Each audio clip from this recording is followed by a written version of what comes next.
CNS fatigue simply stands for central nervous system fatigue.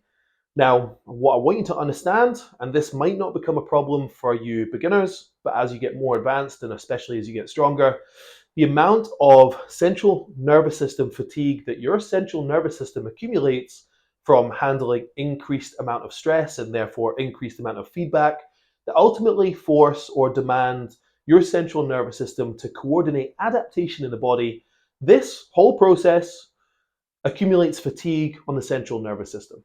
And this rate of central nervous system fatigue accumulation accelerates as you get stronger, exercise dependent, your age, your training frequency, and a number of other things.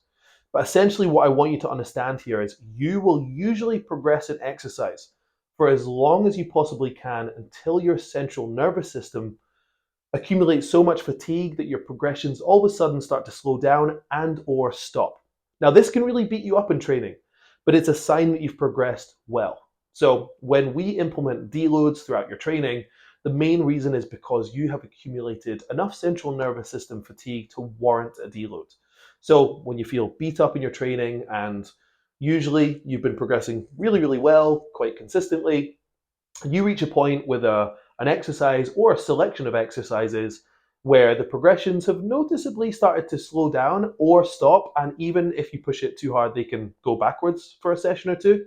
That's a sign that either an exercise needs deloaded or you need deloaded in general. Now, we will implement protocols to have you deload at regimented times throughout your training in order to sometimes preempt central nervous system fatigue, but usually in order to get rid of central nervous system fatigue once we notice that you're starting to get very beat up and your progressions have slowed down. So just be aware that central nervous system fatigue is very different to most kinds of fatigue.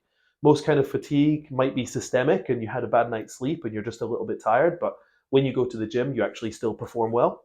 Central nervous system fatigue can bubble away and accumulate over time where you feel fine on the surface. Sometimes your mood dips a little bit and your appetite can go a bit wacky. Sometimes even sleep can be a little disturbed, but if you're not experienced and you don't know how it feels, you might not even recognize this. Sometimes you feel good, you walk into the gym, you pick up last week's weights, and they just feel really, really heavy all of a sudden. You might stagnate your progressions, or you might even go backwards for 2 sessions or more back to back. That is the signs that we look out for that you need a deload, and we'll put you on one where it's needed. So central nervous system fatigue is accumulated as a result of progressing in the gym. Some exercises accumulate more fatigue.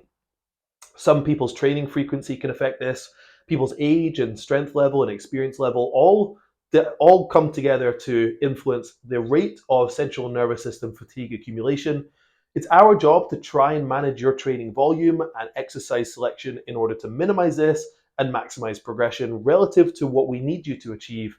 But just understand that it's a thing, and that's why we take planned rests or deloads every once in a while. And once you start to notice your progressions start to slow down or even stop, that's the point that you would communicate with your coach and we can implement protocols as they're needed.